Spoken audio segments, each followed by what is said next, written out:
इग्नू के स्नातक उपाधि और पाठ्यक्रम के लिए पाश्चात्य आधुनिक दर्शन के इस द्वितीय व्याख्यान में आपका स्वागत है।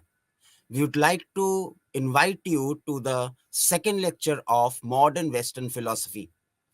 जैसा कि आप लोगों को याद होगा, हमने अपने पिछले व्याख्यान के दौरान ये चर्चा की थी कि किस प्रकार मध्यकाल का दर्शन तर्क, बुद्धि, विज्ञान के ऊपर धर्म के वर्चस्व का काल रहा है। यद्यपि हम लोगों ने ये चर्चा भी की थी कि केवल इसे एक पक्षीय दृष्टिकोण से देखना उचित नहीं होगा। ये बात पूरी तरह से सही है कि मध्यकाल दर्शन में चर्च का प्रभुत्व देखने को मिला, तर्क बुद्धि और स्वतंत्र चिंतन का दमन करने का प्रयास भी किया गया। शायद यही कारण था कि हमने मध्यकालीन दर्शन को कभी-कभी अंधकार युग या फिर डार्क एजेस कहकर भी बुलाया।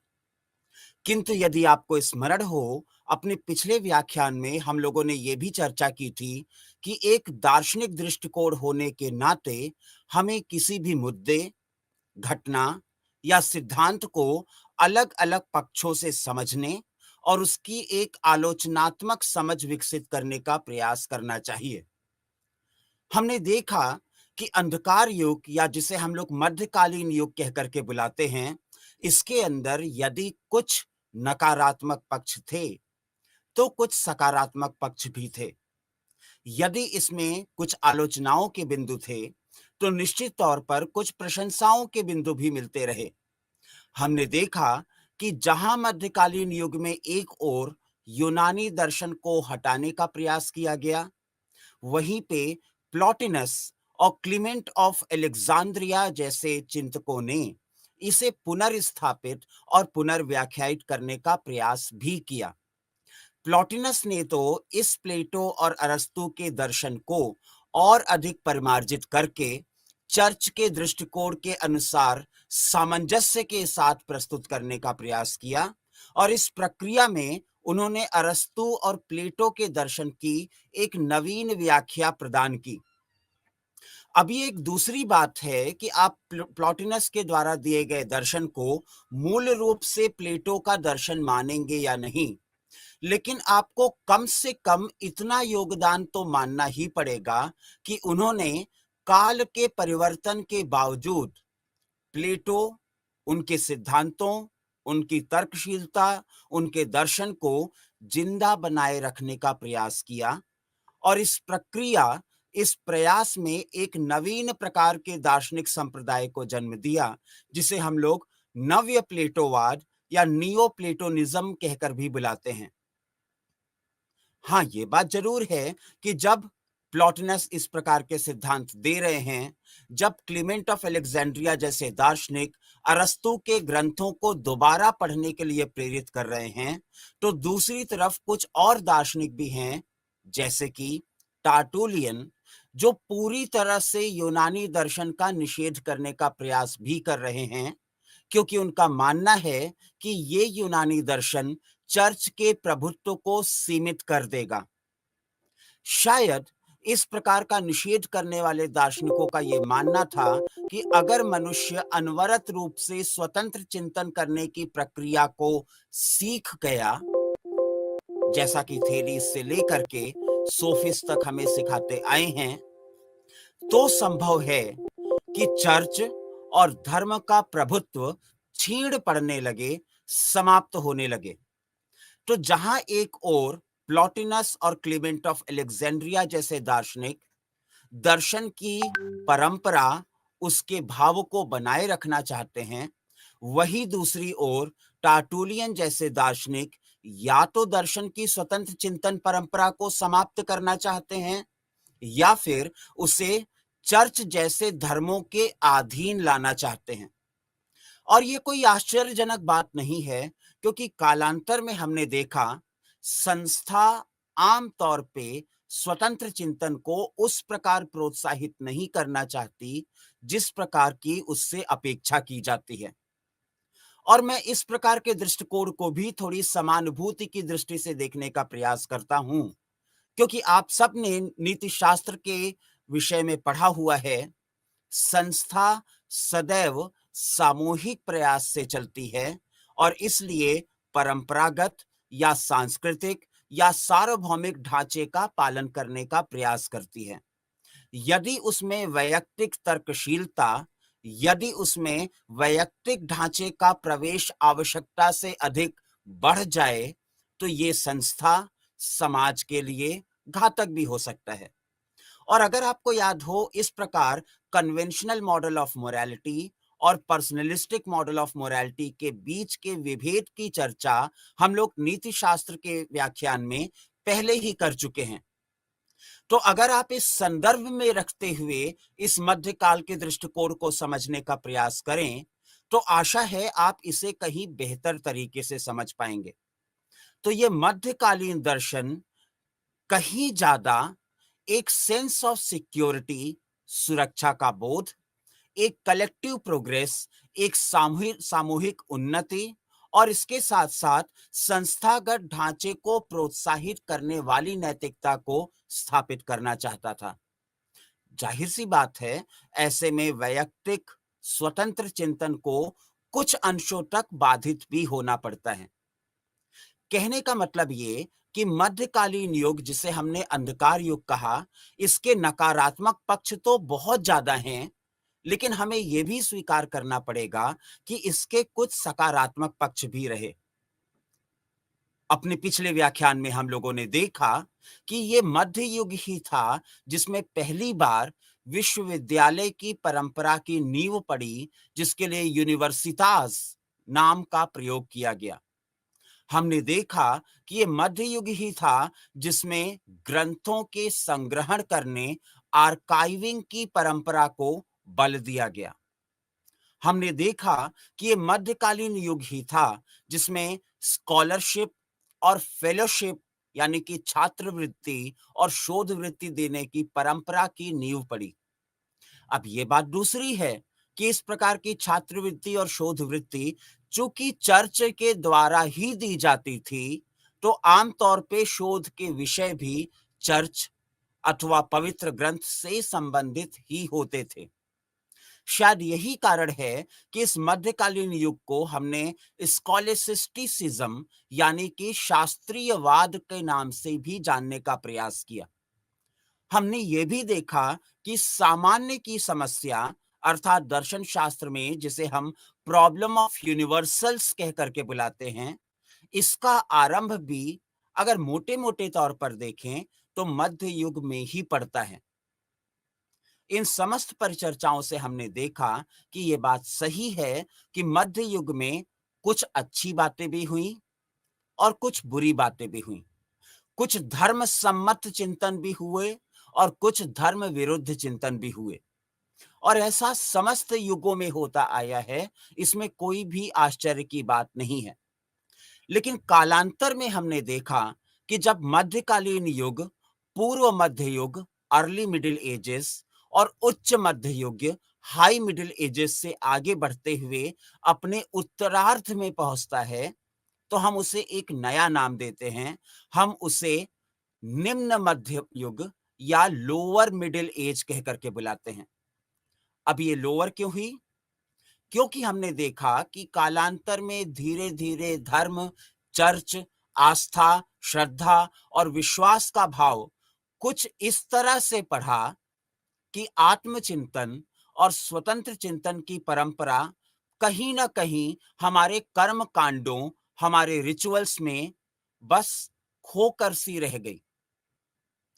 इसके साथ ही हमने देखा कि ब्लैक डेथ जैसे अनेकानेक विषम परिस्थितियों के कारण जब यूरोप की आधे से ज्यादा जनसंख्या विलुप्त होने की कगार पर थी, तो क्रमशः धीरे धीरे लोगों ने पाया कि धर्म पर से उनकी आस्था, उनकी विश्वास कहीं छीण होती जा रही है, विलुप्त होती जा रही है। और ऐसे में इस मध्ययुगीन काल के नागरिकों का विश्वास धीरे धीरे मानव के अस्तित्व पर पुनर्स्थापित होने लगा। और ये कोई विस्मयकारी तथ्य नहीं है कि जैसे ही आपका विश्वास, आपकी आस्था मानव के ऊपर बढ़ेगी, उसी के अनुपात में आपकी आस्था मानव की तर्कशीलता, उसकी बुद्धि के सामर्थ्य और उसके स्वतंत्र आलोचनात्मक चिंतन पर भी बढ़ती चली जाएगी। यही वो कारक तत्व हैं जिसके कारण एक सामान्य यूरोपीय समाज की मानसिकता धर्म की कैद से बाहर निकलकर पुनः दर्शन, तर्क और बुद्धि की ओर आकर्षित होने लगी। और यही काल है जिसे हम लोग पुनर्जागरण काल या रेनेसां या रिवॉल्यूशन या रेबेल के नाम से जानते हैं। कुछ दार्शनिक इसे प्रबोधन काल भी कहते हैं। मुझे ये पद कहीं ज्यादा पसंद है, तो आगे वाले व्याख्यान में हम अपनी चर्चा में प्रबोधन शब्द के प्रयोग को ही वरीयता देंगे, प्रमुखता देंगे। तो ऐसे में हम कह सकते हैं कि आज के हमारे व्याख्यान का मूल उद्देश्य प्रबोधन काल के तर्कों और इसकी विशेषताओं को समझना है। न सिर्फ हम इसे समझने का प्रयास करेंगे, बल्कि इसकी पृष्ठभूमि में कार्य करने वाले अलग अलग प्रकार के सामाजिक, राजनैतिक और सांस्कृतिक घटकों की चर्चा भी यहां पर करेंगे। तो आज के इस व्याख्यान में हम लोग पुनर्जागरण के उद्देश्य को समझेंगे, एक संक्षिप्त परिचय प्राप्त करेंगे, इसकी महत्वपूर्ण घटनाक्रमों को समझेंगे और दर्शन शास्त्र के क्षेत्र में इनके महत्व की चर्चा करेंगे। हम लोग पुनर्जागरण काल के प्रमुख विचारकों की चर्चा भी करेंगे और महत्वपूर्ण क्षेत्रों की भी चर्चा करेंगे, और इस प्रकार हम लोग इस प्रबोधन काल की एक बेहतर समझ को विकसित करने का प्रयास करेंगे। तो आज के व्याख्यान का मूल उद्देश्य पुनर्जागरण काल के तथ्यों का विश्लेषण करना व पश्चिमी दर्शन के विकास पर प्रकाश डालना है। प्रायः ऐसा देखा गया है कि एक निश्चित समय, एक निश्चित काल का दर्शन अपने समय की सांस्कृतिक पृष्ठभूमि से अनिवार्य रूप से संबंधित होता है। इसलिए यदि हम आधुनिक काल के दर्शन को वास्तव में समझना चाहते हैं, तो हमारे लिए पुनर्जागरण काल और प्रबोधन काल की संस्कृति से परिचित होना भी अत्यंत आवश्यक हो जाता है। यह इकाई पुनर्जागरण काल की संस्कृति और प्रबोधन काल की संस्कृति पर समानांतर रूप से प्रकाश डालती है, और शायद यही वो कारण था जिसके कारण हमने प्रबोधन काल की चर्चा से पहले मध्यकालीन दर्शन की विशेषताओं को एक बार दोबारा से दोहराने का प्रयास भी किया। प्रबोधन, पुनर्जागरण या रेनेसां जिन शब्दों से आप लोग पहले से ही परिचित, फेमिलियर होंगे, इसकी चर्चा हमारे लिए आवश्यक हो जाती है। अंग्रेजी शब्द में जिसे हम लोग रेनेसां, हिंदी में जिसे प्रबोधन और फ्रेंच और लैटिन भाषा में जिसे रीबर्थ कहकर के बुलाते हैं, इसका मूल आशय तो एक ही है, पुनर्जीवित करना, रीजोविनेट करना। यह यूरोपियन विश्व के उस अनुभव का द्योतक है जो तकरीबन तकरीबन 14वीं शताब्दी में आरंभ होता हुआ माना जाता है, और जिस कालखंड में नवीन ज्ञान, संस्कृति, कला को पुनर्जन्म के रूप में व्याख्यायित किया जाता है। यानी यदि हम लोग समाज को एक जीव के रूप में समझने का प्रयास करें, तो हम पाएंगे इसके अंदर भी शैशवावस्था या बाल्यावस्था आती है। इसके साथ ही साथ ये युवा होता है, युवा होने के साथ साथ ये वृद्ध होता है, और अगर उचित परिस्थितियां प्रदान की जाएं, तो ये दोबारा अपनी तरुणावस्था में, अपनी युवावस्था में पहुंचता है। संभवतः इसे ही पुनर्जीवन या रीबर्थ का नाम दिया गया होगा। तो इस काल के लोगों ने यह अनुभव किया कि उनके वर्तमान समय और अंधकार युग में एक बहुत ही बड़ा विस्तृत अंतर है, विभेद है। तो डार्क एजेस और रेनेसां एक दूसरे के विरुद्ध कार्य करते हैं। चाहे हम संदर्भ की बात करें, चाहे हम प्रयोजन की बात करें, चाहे हम उपयोगिता की बात करें या फिर दर्शन शास्त्र की प्रासंगिकता की बात करें। तो इस काल के लोगों ने देखा कि उनकी अपनी सभ्यता और ग्रीको रोमन सभ्यता, जिसको हमने Hellenistic culture civilisation and philosophy कहा, जो 400 ईसा पूर्व से तकरीबन तकरीबन 300 तक फली फूली थी, इसके मध्य कहीं ना कहीं अधिक समानता है। अर्थात इस काल के दार्शनिकों ने माना कि प्रबोधन काल की समानता, इसकी सिमिलैरिटी अंधकार युग से ना होकर के अंधकार युग के भी पहले आने वाले यूनानी दर्शन के साथ तुलनात्मक रूप से कहीं ज्यादा है। क्यों भला? क्योंकि यूनानी दर्शन भी उसी प्रकार से तर्क बुद्धि के वर्चस्व को स्वीकार करता था, आलोचनात्मक और स्वतंत्र चिंतन को स्वीकार करता था, जिस प्रकार का प्रयोजन इस प्रबोधन काल या एज ऑफ रेनेसा में स्थापित करने का प्रयास किया जाए गया। कालांतर में, और इसकी चर्चा हम लोग बाद में करेंगे, कि आधुनिक युग के महानतम दार्शनिक इमैनुअल कांट भी एक छोटा सा आर्टिकल लिखते हैं और उस आर्टिकल का शीर्षक है व्हाट इज एनलाइटनमेंट। ये पुनर्जीवन क्या होता है। और मैं इस लेख की चर्चा यहां पर नहीं करूंगा, लेख के शुरुआत में आने वाली एक छोटी सी पंक्ति की चर्चा करूंगा। तो जर्मन भाषा का प्रयोग करते हुए इमैनुअल कांट कहते हैं, सेपर ऑड हेब मट। आई रिपीट, सेपर ऑड हेब मट। जहां पर उनका आशय ये था कि आपको किसी भी प्रकार के प्रभावों में आकर अपने स्वतंत्र चिंतन का दमन करने की आवश्यकता नहीं है, तो पूरे विश्वास के साथ और पूरी बहादुरी के साथ आगे बढ़ें। और यहां पर आगे बढ़ने का मतलब था दर्शन शास्त्र, चिंतन, आलोचना, समीक्षा के क्षेत्र में आगे बढ़ें। यही वो स्पिरिट है, यही वो मनोभाव है जिसकी झलक हमको प्रबोधन काल में मिलती भी है। यद्यपि बाद के कुछ हिस्टोरियंस, कुछ इतिहासकार इस कथन से सहमत होते हैं तो कुछ असहमत होते हैं।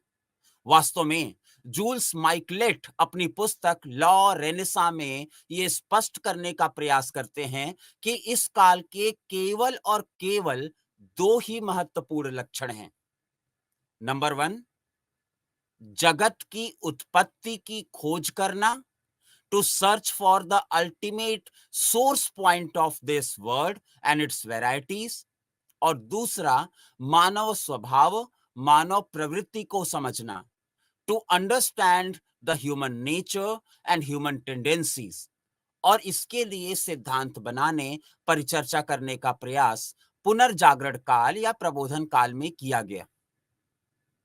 हम पाते हैं कि पुनर्जागरण काल का आरंभ इटली में हुआ, जिसका संबंध तकरीबन तकरीबन 1300 ईस्वी से 1600 ईस्वी माना जाता है।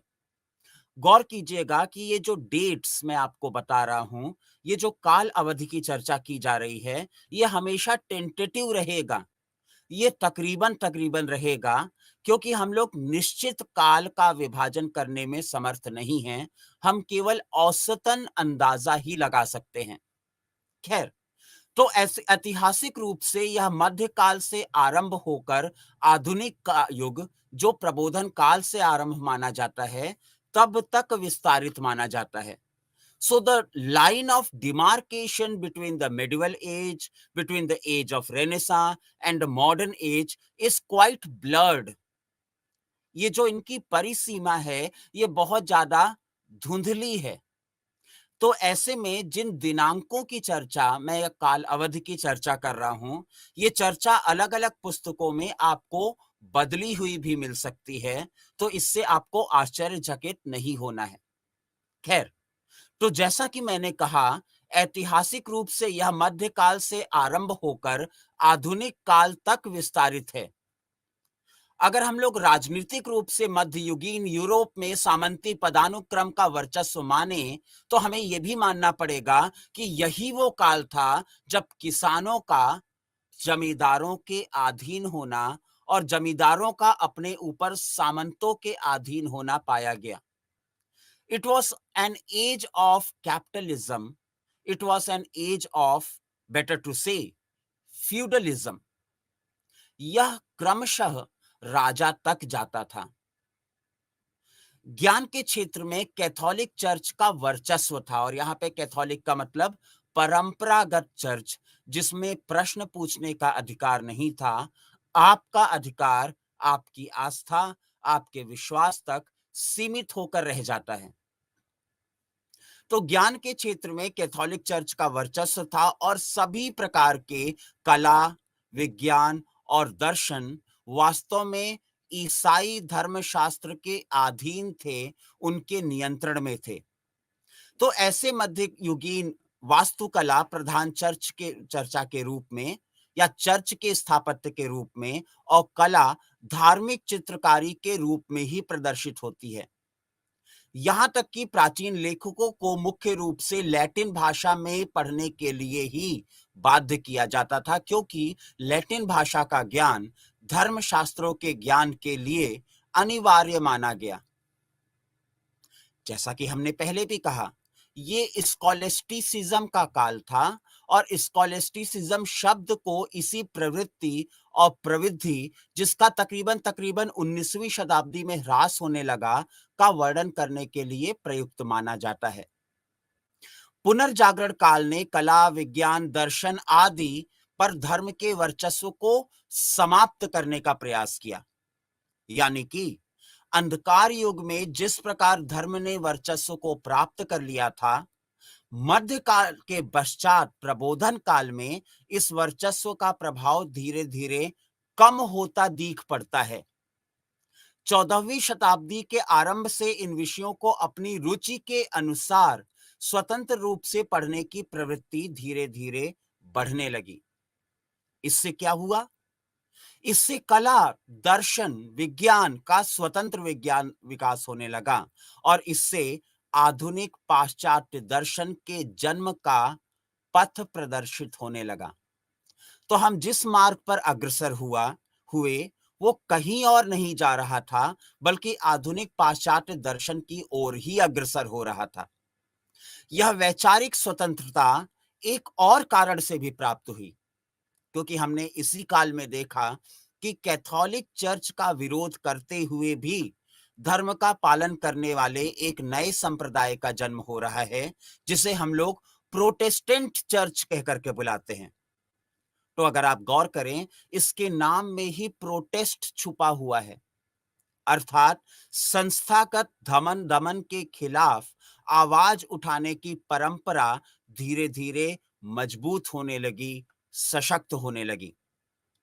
और जब आपने कैथोलिक के विरुद्ध समानांतर में एक और चर्च के संप्रदाय को स्वीकार कर लिया, तो एक नए प्रकार की नैतिकता का भी उदय होने लगा। तो हम लोग कैथोलिक एथिक्स से बाहर निकलकर प्रोटेस्टेंट एथिक्स तक पहुंचने लगे, और इसने अनेकानेक नए आयामों की संभावनाओं को खोल दिया, बढ़ा दिया। हमने पाया कि इसके साथ ही सामंती प्रथा, जिसे हमने फ्यूडलिज्म के नाम से जाना, धीरे धीरे कमजोर होने लगी। और ऐसा क्यों? क्योंकि शहरी निवासियों और व्यापारियों की संख्या दिनों दिन बढ़ती चली जा रही थी। अब ये जो नई व्यवस्था थी, जिसको हमने अर्बनाइजेशन बोला, जिसको हमने मर्केंटाइल अप्रोच कहकर के बुलाया, ये सामंती व्यवस्था के अनुरूप नहीं हुई। Because merchants want a free market, urban citizen want the space for their individuality. अगर ऐसा है, तो निश्चित तौर पर हम मानेंगे कि इन सभी परिवर्तनों के कारण ही पुनर्जागरण काल में एक नया दृष्टिकोण उत्पन्न होता है, जिसे हम लोग मानववादी दृष्टिकोण या ह्यूमैनिटेरियन अप्रोच कहकर के बुलाते हैं। अब हमको ध्यान देना पड़ेगा कि ह्यूमैनिटेरियन अप्रोच अनिवार्य रूप से ह्यूमन सेंट्रिक हो, ये कोई आवश्यक नहीं है, क्योंकि ह्यूमन सेंट्रिक अप्रोच तो हमको बहुत पहले सोफिस्ट दार्शनिकों में भी मिला था। जब प्रोटेगोरस नाम के सोफिस्ट दार्शनिक ने होमो मेंसुरा शब्द का प्रयोग किया था, अर्थात मनुष्य को ही समस्त वस्तुओं का एकमात्र मापदंड माना था, तो वो भी मनुष्य को केंद्र में रख रहे थे। लेकिन वो मनुष्य के अस्तित्व, मनुष्य की सत्ता, मनुष्य के अधिकार को केंद्र में रख रहे थे। लेकिन प्रबोधन काल के दार्शनिकों का मूल मूल केंद्र बिंदु मनुष्य न होकर के मानवता है।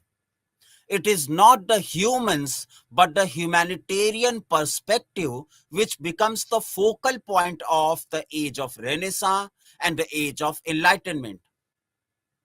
तो इस प्रकार हम पाते हैं कि कला और विद्या प्राप्ति के पुनरुत्थान की यह अवस्था है जो 14वीं शताब्दी के आसपास इटली के एक बड़े बैंक व्यापारी संप्रदाय में उत्पन्न होती है, खास तौर पे फ्लोरेंस नाम के शहर में। और इसके द्वारा यूरोप की इस नई व्यवस्था को आर्थिक सहायता भी प्रदान की जाती है। इस व्यावसायिक पुनरुत्थान को भारत और अमेरिका के समुद्री मार्गों की खोज ने एक विशेष प्रकार का बल भी प्रदान किया। तो आप इसमें Columbus, Vasco D gamma, Shakespeare जैसे लोगों के छुपे हुए योगदान को भूल नहीं सकते हैं। पुनर्जागरण ने मध्यकालीन यूरोप को असीमित रूप से परिवर्तित कर दिया और इसमें स्वतंत्र चिंतन को भी जन्म दिया, जिसका मतलब है चिंतकों ने किसी भी प्रकार की स्थापित सत्ता को, चाहे वो चर्च ही क्यों ना हो, तो किसी भी प्रकार की सत्ता को बिना आलोचना किए, बिना समीक्षा किए स्वीकार करना पूरी तरह से बंद कर दिया। और इस प्रकार नए दार्शनिक, वैज्ञानिक और प्रौद्योगिकी से संबंधित समस्याओं का खोज करने में ये संलग्न हो गए। ये न सिर्फ समस्याओं की खोज कर रहे थे, बल्कि उनके समाधानों को भी खोजने का प्रयास कर रहे थे। ये वो काल थे जिस काल में दर्शन केवल और केवल अतीन्द्रिय चर्चा न तो कर सकता है, न ही करना चाह रहा है। और यही कारण है कि इस युग में हम यथार्थवादी दृष्टिकोण को कहीं ज्यादा प्रधानता देने का प्रयास भी करते हैं। तो इस प्रकार हमने पाया कि दोबारा से बुद्धि के युग का सूत्रपात हो रहा है। एक विधा के रूप में दर्शन शास्त्र पुनर्जीवित हो रहा है, पुनर्नवीन हो रहा है, रिजुविनेट हो रहा है। पुनर्जागरण काल के पश्चात ही ये प्रबोधन काल आता है। हालांकि कई लोग प्रबोधन काल और पुनर्जागरण काल को मोर और लेस एक समान ही मानते हैं और ये बात गलत भी नहीं है। प्रबोधन काल ने नए नए अन्वेषकों से समर्थित नवीन प्रवृत्ति को उत्पन्न किया और इसी नवीन आलोचनात्मक प्रवृत्ति ने धर्मशास्त्रीय दृष्टिकोण से पूर्णतः स्वतंत्र दर्शन, विज्ञान और गणित के मार्ग को प्रशस्त किया। तो इस प्रकार हमने प्रबोधन काल का एक आरंभिक परिचय प्राप्त किया। अब हम जल्दी से इसके महत्वपूर्ण घटनाक्रमों को समझ लेते हैं, क्योंकि इसी की पृष्ठभूमि में हमारी आगे की चर्चा बढ़ेगी। 1305 से 1378 की कालावधि में हमने देखा कि 12 से अधिक सदियों के बाद पोप रोम को छोड़कर फ्रांस के एविग्नान नाम के शहर में रहने लगे। ये बेबीलोनियन कैप्टिविटी ऑफ चर्च के नाम से भी जाना जाने वाला घटनाक्रम है और ये बड़ा ही महत्वपूर्ण घटनाक्रम है। अगर पोप को अपनी जगह बदलना पड़े तो इसका मतलब है धर्म, चर्च, संस्था भी अपना स्थान परिवर्तित कर रही है या फिर अपने स्थान को छोड़ रही है। इससे चर्च के नेताओं के सम्मान में भारी कमी आई। इसके पश्चात 1341 ईस्वी में हम देखते हैं कि पेट्रार्च, जो कि पहले महान मानवतावादी दार्शनिक थे, को रोम में पोएट लॉरेट की उपाधि से सम्मानित किया गया। तो इस प्रकार भी मानववादी दृष्टिकोण या फिर मानवतावादी दृष्टिकोण का प्रभाव समाज में धीरे धीरे बढ़ रहा है, इस बात को भी स्वीकार करना पड़ेगा। 1348 में, जैसा मैंने पहले भी चर्चा की, यूरोप में ब्लैक डेथ, जिसको हम लोग कभी कभी एक और नाम से भी जानते थे, इसे हम लोग बुबोनिक प्लेग के नाम से जानते थे। और इस ब्लैक डेथ के कारण यूरोप की जनसंख्या में काफी कमी आई। तो इस घटना ने बहुत सारे बुरे नतीजे भी दिए, लेकिन इससे एक सकारात्मक चीज भी हुई। आर्थिक पुनरुत्थान का युग आरंभ हो गया, और अगर आर्थिक पुनरुत्थान हो गया तो मानसिक पुनरुत्थान भी जल्दी ही होगा। ये एक निश्चित तथ्य है। 1378 में हमने पाया कि पोप पुनः रोम लौटते हैं, किंतु फ्रांस के एविग्नान शहर में भी एक पोप को रखने की परंपरा पर बल दिया गया, और स्वाभाविक रूप से इसके कारण चर्च का विभाजन हो गया।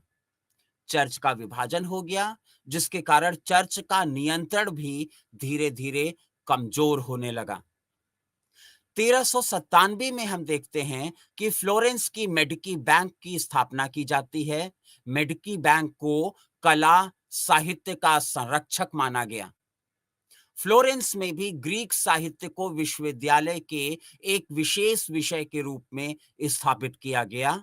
तो यूनानी दर्शन को दोबारा से पढ़ने की संभावनाएं भी तुलनात्मक रूप से कहीं ज्यादा बढ़ गई। 1400 ईस्वी से 1450 ईस्वी तक हमने देखा कि डोनाटेलो कलाकार और मूर्तिकार फ्लोरेंस में फले फूले, और उनके अनुरूप स्वतंत्र चिंतन की परंपरा भी आरंभ हुई। और 1450 में एक बहुत ही महत्वपूर्ण परिवर्तन हुआ, जब हमने पाया कि पहली बार प्रिंटिंग प्रेस का आविष्कार हुआ और प्रकाशन की प्रक्रिया आरंभ हुई। वास्तव में यही काल था कि प्रिंटिंग प्रेस का पहला इस्तेमाल लैटिन बाइबल को प्रकाशित करने में किया गया। इस चर्चा को हम लोग यहाँ क्यों कर रहे हैं? क्योंकि जैसे ही प्रकाशन की प्रवृत्ति उत्पन्न होती है, विकसित होती है, तो किताबें प्रिविलेज्ड क्लास की संपत्ति नहीं मानी जाती। अब इनकी इतनी ज्यादा कॉपीज या संस्करण या एडिशन निकाला जा सकता है कि आपकी किताबें, ग्रंथ, ज्ञान के भंडार किसी के पास भी पहुंच सकते हैं। So now knowledge becomes accessible not only to the privileged class, but it goes to the downmost strata of the society. तो इसकी वजह से, इस प्रिंटिंग प्रेस के आने की वजह से ज्ञान के ऊपर चर्च के एकाधिपत्य को भी नकारात्मक प्रभाव पड़ा। हमने देखा कि चर्च का ज्ञान के ऊपर जो एकाधिकार था, वो धीरे धीरे समाप्त होने लगा। इस प्रकार ही हम देखते हैं 1453 में कॉन्स्टेंटिनोपल पर तुर्क की या टर्की की विजय प्राप्त होती है। कई यूनानी विद्वान इटली में स्वयं को स्थापित करते हैं। और ये बात क्यों महत्वपूर्ण है? क्योंकि ये यूनानी विद्वान अपने साथ कई महत्वपूर्ण पांडुलिपियों या मैन्युस्क्रिप्ट्स को भी लेकर के आते हैं। Now they become accessible, they become printable in nature. अब इनका प्रकाशन भी किया जा सकता है। तो आर्काइव में छुपा करके रखे गए महानतम ग्रंथ अब बाहर आ रहे हैं और पढ़े जाने के लिए उपलब्ध हैं, और ये एक नए प्रकार के दृष्टिकोण को भी बढ़ावा दे रहे हैं। और इसके ऊपर लेटर ग्रीक फिलॉसफी का प्रभाव स्पष्ट रूप से देखा जा सकता है। जैसा हम लोग ने अपनी पिछली परिचर्चा में देखा था कि लेटर ग्रीक फिलॉसफी यानी यूनानी दर्शन के उत्तरार्ध में हमारे पास एपिक्यूरियंस आते हैं, हीडोनिस्ट आते हैं, पायरो जैसे संशयवादी स्केप्टिस्ट आते हैं, और इसके अलावा विलियम ओखेम जैसे दार्शनिक भी आते हैं। ये बड़ा ही महत्वपूर्ण, स्वतंत्र, आलोचनात्मक चिंतन कर रहे थे, जो मध्यकाल में कहीं ना कहीं संग्रहालयों की विषय वस्तु बन चुका था। लेकिन 1453 में इन यूनानी विद्वानों के आने के कारण और प्रिंटिंग प्रेस के उपलब्ध होने के कारण अब ये पांडुलिपियां दोबारा से पढ़ने के लिए उपलब्ध हैं, और ये नवीन प्रकार के चिंतन को प्रभावित भी कर रही हैं। यही वो कारण है कि मैं बार बार कहना चाहता हूं कि पुनर्जागरण या प्रबोधन काल का यदि आपको समानता देखनी है, तो वो समानता आपको अंधकार युग के साथ नहीं मिलेगी, यूनानी युग के साथ अवश्य मिलेगी।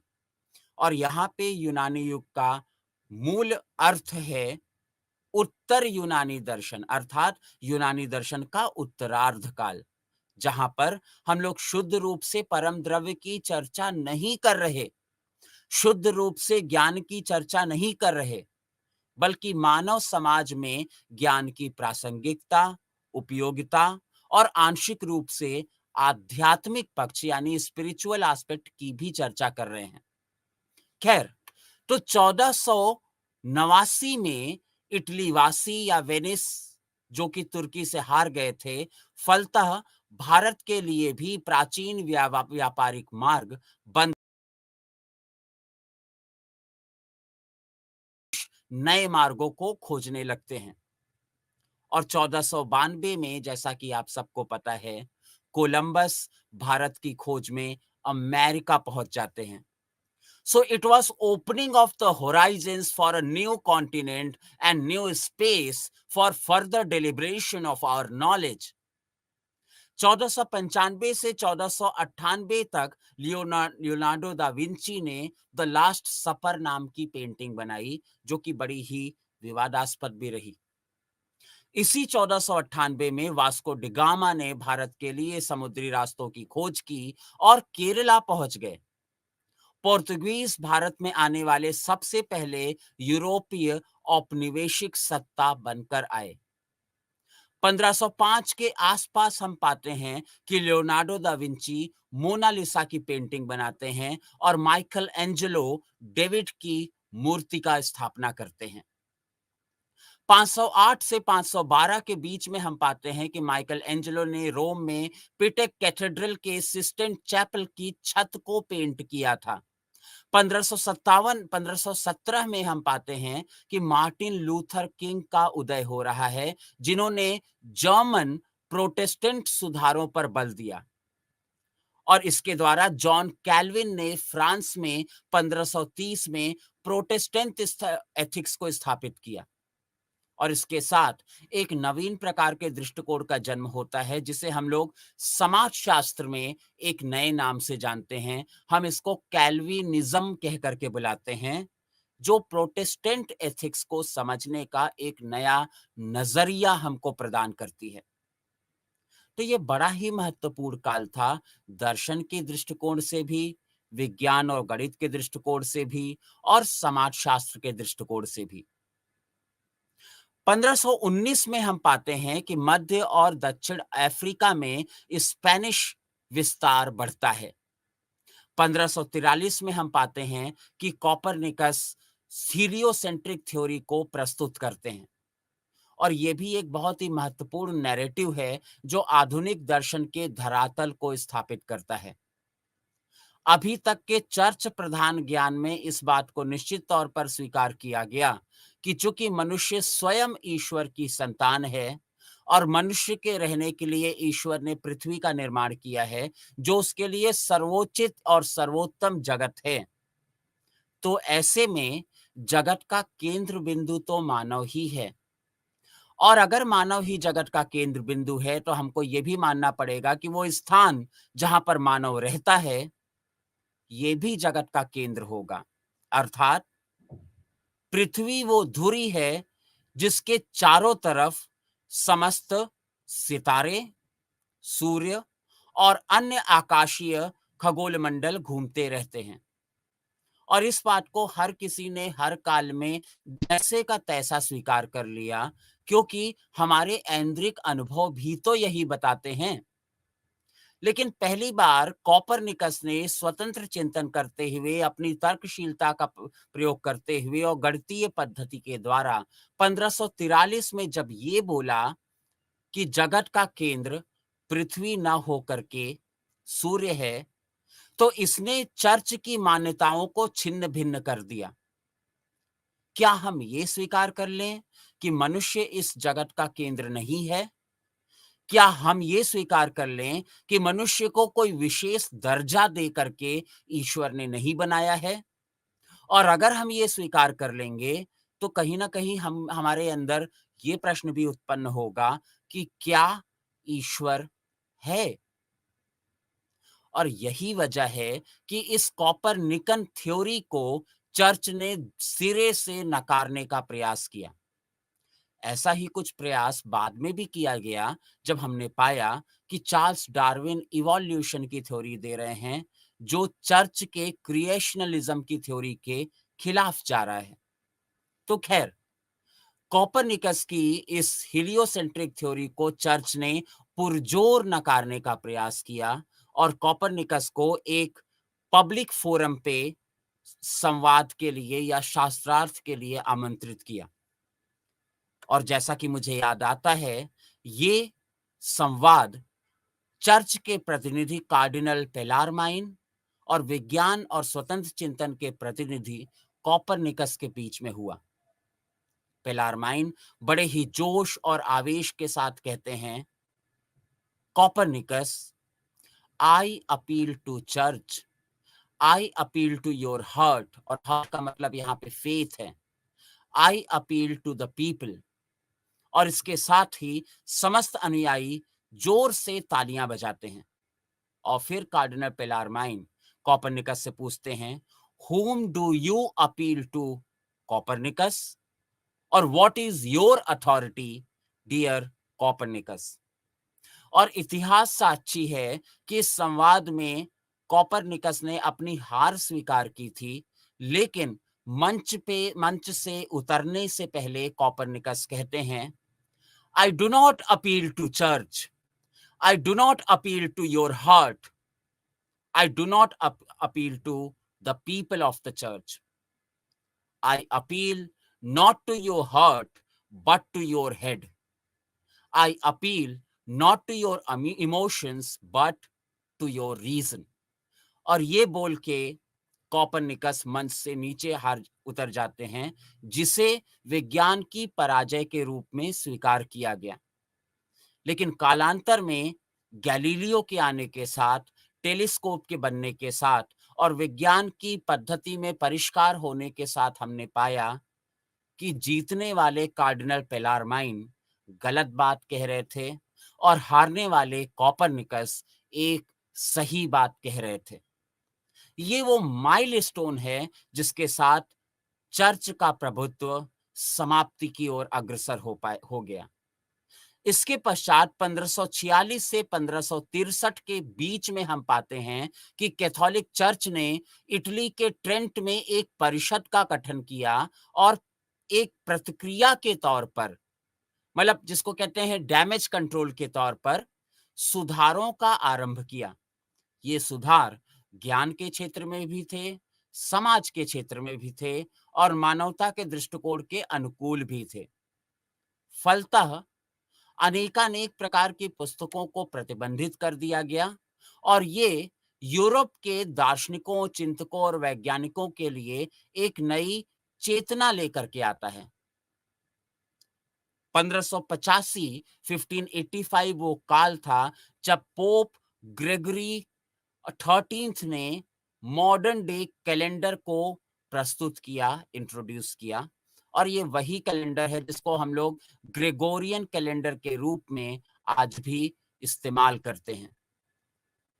तो 1588 में हम पाते हैं कि स्पेन की नौसेना को इंग्लैंड की प्रथम महारानी एलिजाबेथ प्रथम द्वारा हरा दिया गया और इसके साथ ही नई साम्राज्यवादी शक्तियों, नई औपनिवेशिक कॉलोनियल पावर्स जैसे कि ब्रिटिश, फ्रेंच और डच का उदय होता है और समाज में नए ज्ञान या नवीन जानकारी के विस्तार और प्रचार प्रसार का रास्ता प्रशस्त होता है। ये बहुत ही महत्वपूर्ण काल है क्योंकि इस काल में क्षण प्रतिक्षण यूरोपीय समाज परिवर्तित होता जा रहा है। And as we all know, philosophy can never develop in a vacuum. उसे भी किसी आधार की जरूरत पड़ती है और वो आधार हमारी सामाजिक, राजनैतिक, ऐतिहासिक, सांस्कृतिक पृष्ठभूमि ही प्रदान करती है। हमने ये भी सुना है कि philosophy is the mirror of nature, अर्थात दर्शन समाज का दर्पण होता है। तो अगर समाज में इतनी तेजी के साथ परिवर्तन आ रहे हैं तो निश्चित तौर से इस प्रकार के परिवर्तनों का प्रभाव आपको दर्शन शास्त्र के सिद्धांतों, इनकी पद्धति और इसके दृष्टिकोण में भी स्पष्ट रूप से परिलक्षित होगा। तो इस प्रकार हम लोग पुनर्जागरण काल को समझने का प्रयास करते हैं। अब हम लोग चूंकि पुनर्जागरण काल की महत्वपूर्ण परिस्थितियों और चारित्रिक गुणों को पहचान चुके हैं, तो ये एक निर्विवाद चीज है कि पुनर्जागरण काल मानववाद का काल है। यद्यपि इसकी और भी ज्यादा चर्चाएं अपेक्षित हैं, जैसे कि कला और साहित्य के क्षेत्र में, जैसे कि साहित्य के क्षेत्र में, जैसे धर्म के क्षेत्र में, जैसे विज्ञान के क्षेत्र में इत्यादि।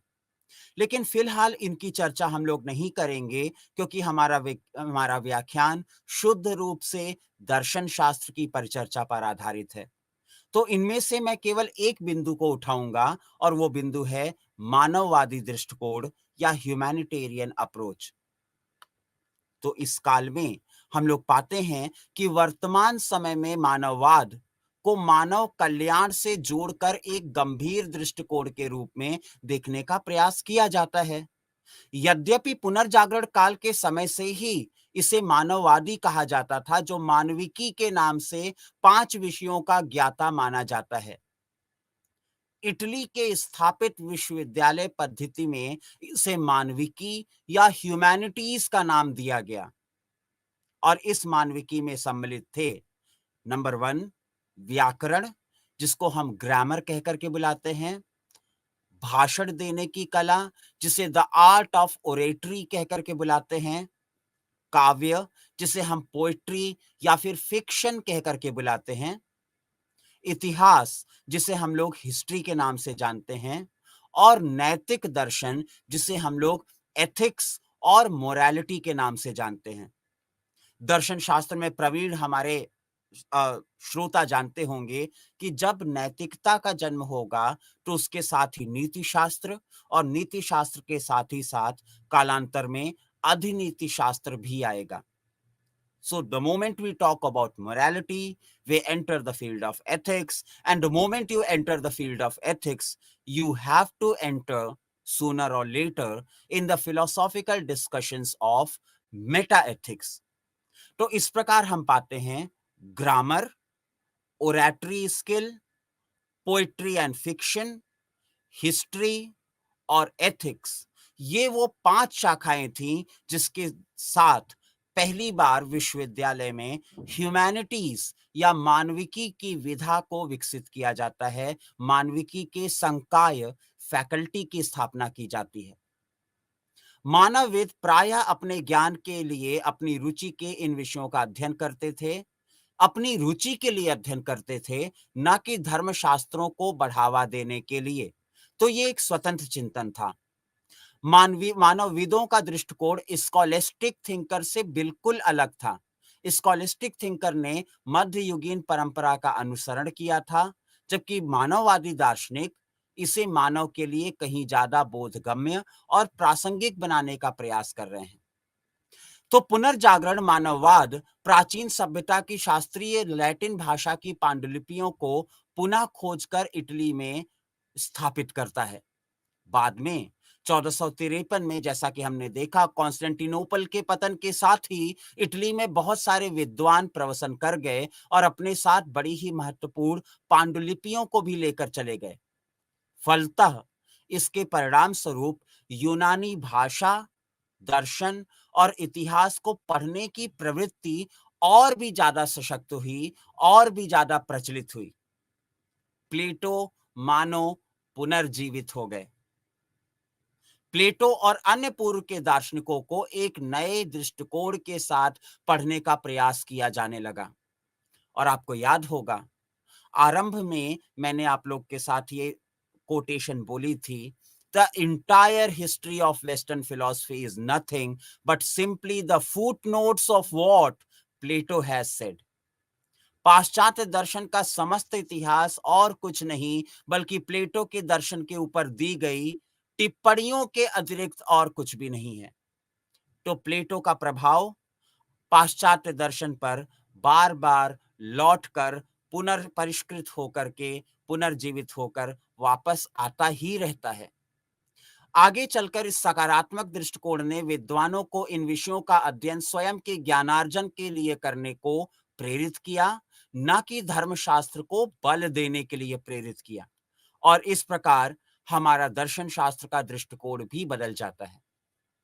अब चूंकि हम लोग पुनर्जागरण काल और प्रबोधन काल की चर्चा कर चुके हैं, तो अब इस काल के कुछ प्रमुख चिंतकों की चर्चा भी कर ली जाए। इस काल के जो सबसे प्रमुख चिंतक थे, उन्हें हम लोग पेट्रार्क के नाम से जानते हैं। 1304 से तकरीबन 1374। पेट्रार्क को प्रथम मानवविद विद्वान के रूप में स्थापित किया गया। He was the first humanist philosopher.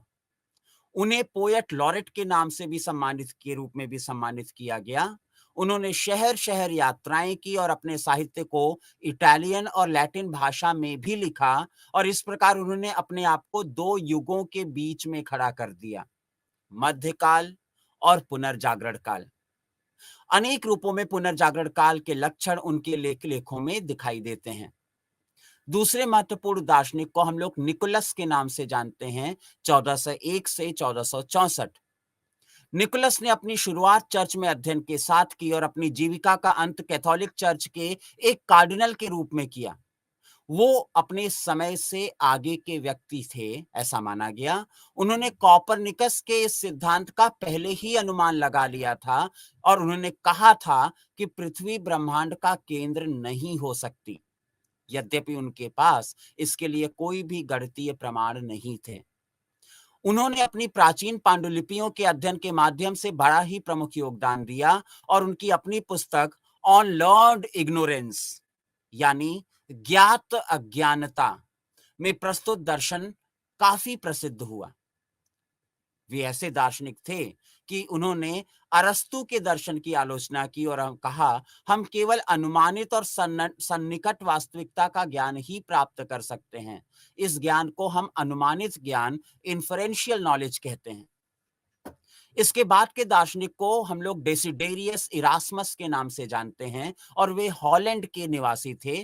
पुनर्जागरण काल के मानवविदों में वे सबसे अग्रणी माने गए। उन्होंने मानविकी के महत्व के प्रसार के लिए बहुत कुछ किया। उन्होंने ग्रीक भाषा में 1516 ईस्वी में न्यू टेस्टामेंट प्रकाशित करवाया। उन्होंने धर्म के क्षेत्र में अनेकानेक कार्य किया। उन्होंने प्राइज ऑफ फॉली लिखा, जिसमें उन्होंने व्यंग्यात्मक रूप से उच्च वर्ग के संस्थानों की बुराइयों को समाज के सामने प्रस्तुत करने का प्रयास किया। इसके बाद आने वाले दार्शनिक जिनके नाम के साथ हम सभी परिचित हैं, विशेष तौर पर अगर हमने राजनीति शास्त्र पढ़ा हो, तो अगले प्रमुख चिंतक का नाम था निकोलस मैकियावली, 1469 से 1527। जैसा कि हमको पता है, मैकियावली इटली के एक बड़े ही प्रमुख राजनीतिज्ञ थे और चिंतक भी थे। वे फ्लोरेंस गणराज्य के दरबार में थे। उस समय फ्लोरेंस में मेडिकी फैमिली का वर्चस्व हुआ करता था, किंतु 1512 में उन्होंने ये दरबार छोड़ दिया। इसके पश्चात उन्होंने अपने समस्त विचारों को एक पुस्तक के रूप में प्रकाशित किया और इस पुस्तक का नाम हम सब जानते हैं। बड़ी ही प्रचलित और बड़ी ही विवादास्पद पुस्तक भी थी, जिसका नाम था द प्रिंस। मैकियावली को उनकी किताब द प्रिंस के लिए जाना जाता है। अब ये पुस्तक इटालियन राजनीति का विश्लेषण करती है और दिखाती है कि जो राजा नैतिक संकोच से बाध्य नहीं होता, वही न केवल अपने नगर में शासन करने के लिए बल्कि अपने पड़ोसी राज्यों पर अधिकार करने में भी सफल होगा। Which means ethics, philosophy, religion and politics are separate and autonomous compartments. इनके बीच में कोई भी समन्वय ना तो हो सकता है, न ही होना चाहिए। ये बड़ा ही रैडिकल, बड़ा ही उग्र दृष्टिकोण भी माना गया। इस विचारधारा से मैकियावली के अनुयायी, जिन्हें मैकियावेलिस्ट कह करके बुलाते हैं, वे व्यक्ति सत्ता के लिए साम दाम दंड भेद करने में भी नहीं हिचकेंगे, ऐसा माना गया। किंतु मैकियावली का जो आलोचना की गई, इसके बावजूद मैकियावली का दृष्टिकोण बड़ा ही तर्कसंगत, बड़ा ही सुसंगत था और कई चिंतक उनके सिद्धांतों से प्रभावित भी हुए। और इसके बाद आने वाले दार्शनिकों में निकोलस कॉपरनिकस का नाम आता है, जो कि कॉपरनिकन रिवॉल्यूशन के लिए जाने जाते हैं, जिन्होंने जियोसेंट्रिक थ्योरी को नकार कर हीलियोसेंट्रिक थ्योरी को स्थापित किया। अगले दार्शनिक टॉमस मूर के नाम से जाने जाते हैं, 1467 से 1535 तक। टॉमस मूर भी एक प्रख्यात मानवविद व राजनीतिज्ञ थे। उन्होंने ऑक्सफोर्ड विश्वविद्यालय से विधि का अध्ययन किया, जहां पर वे विभिन्न प्रकार के मानवविदों से मिले, और इसके पश्चात उन्होंने इंग्लैंड के राजा हेनरी 8 की सेवा लॉर्ड चांसलर के रूप में की। उनका एक बहुत ही प्रमुख उपन्यास था जिसका नाम था यूटोपिया, और इस यूटोपिया में एक ऐसे काल्पनिक गणतंत्र की परिकल्पना की गई है जो इन दिनों के बुराइयों के विरुद्ध था।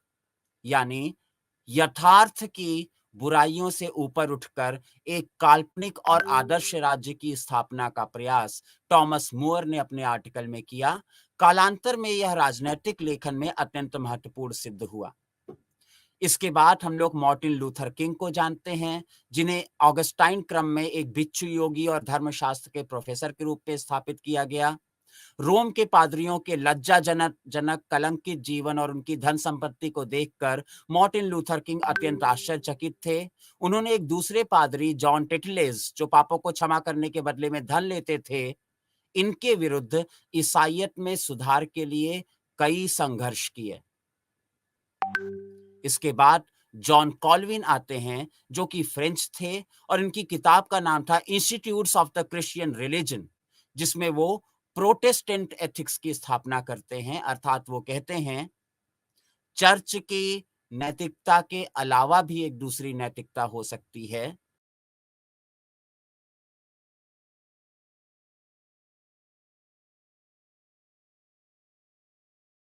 में समाज मानव जीवन पर विचार समकालीन विद्वानों से अलग प्रकार से प्रस्तुत किए। उन्होंने बताया कि तर्क ही ज्ञान का स्रोत है, कॉपरनिकस मॉडल सत्य है और ब्रह्मांड अनंत आकार कर है। ये बात दूसरी है कि ईश निंदा करने के अपराध में 16वीं शताब्दी में मृत्यु दंड के रूप में ब्रूनो को फांसी दे दी गई। और इसके बाद आते हैं फ्रांसिस बेकन 1561 से 1626, जो कि एक बौद्धिक सुधारक भी थे, वैज्ञानिक भी थे। उन्होंने बहुत सारे शासनीय पदों को ग्रहण किया। इंग्लैंड के राजा जेम्स प्रथम के शासनकाल में उन्होंने नोवम ऑर्गेनम के नए सिद्धांत, जो आगमन के सिद्धांत पर आधारित थे, प्रॉब्लम ऑफ इंडक्शन पर आधारित थे, इसके द्वारा एक नवीन विधा को जन्म दिया। शायद यही वजह है कि बेगन को फादर ऑफ मॉडर्न साइंस भी कहा जाता है। इसके अलावा केपलर, शेक्सपियर जैसे अनेक प्रकार के ऐसे भी चिंतक आए, जो दार्शनिक ना होते हुए भी अपने प्रभाव को दर्शन शास्त्र के क्षेत्र के ऊपर छोड़ते हैं। तो इस प्रकार हमने देखा कि पाश्चात्य दर्शन में अनेकानेक प्रकार के बदलाव आते रहे। पुनर्जागरणवाद का अर्थ पुनरुत्थान से है। It does not mean only revolution, it also means reformation. ये समय 14वीं शताब्दी से 16वीं शताब्दी के मध्य तक का माना जाता है। थोड़ा बहुत आगे पीछे संभव है काल के संदर्भ में, क्योंकि डेट्स का कोई भी ऑफिशियल रिकॉर्ड नहीं है। इसी काल में यूरोप में शास्त्रीय कला, स्थापत्य, साहित्य, दर्शन और स्वतंत्र चिंतन की पुनर्स्थापना होती है। कुछ आलोचक तो इसे प्रबोधन काल न कह करके आधुनिक काल का प्रारंभिक युग भी कहते हैं। So there are people who prefer calling it as the early modern age rather than Renaissance, Enlightenment और so on. ये वो समय था जब संस्कृति और सामाजिक उथल-पथल के कारण समाज बदल रहा है। आपको इसे सामंती प्रणाली के अंत के रूप में भी समझने का प्रयास करना चाहिए। तो ये पुनर्जागरण काल के महत्व तत्व थे, जिनकी परिचर्चा हम लोग ने आज की। हम पाते हैं कि इसी नींव के आधार पर बड़ा ही व्यवस्थित विज्ञान से प्रभावित आधुनिक पाश्चात्य दर्शन का जन्म होता है, और यही वजह है कि डेकार्ट, फ्रांसिस बेकन के प्रभाव में आने के साथ साथ आधुनिक पाश्चात्य दर्शन के पहले सिद्धांत बुद्धिवाद के सिद्धांत कॉजिटो अर्गो सम को जन्म देते हैं, जिसकी चर्चा हम लोग आने वाले व्याख्यानों में करते रहेंगे। रुचिकर ये है कि जब आप प्राचीन दर्शन, मध्यकाल दर्शन, पुनर्जागरण, प्रबोधन और आधुनिक दर्शन को एक तारतम्यता में पढ़ते हैं, तो हम कहीं ज्यादा बेहतर समझ विकसित करने में सफल हो पाते हैं। तो इसी बात के साथ मैं आज के इस व्याख्यान को समाप्त करता हूं। रुचि के साथ सुनने के लिए आपका बहुत बहुत धन्यवाद। नमस्कार।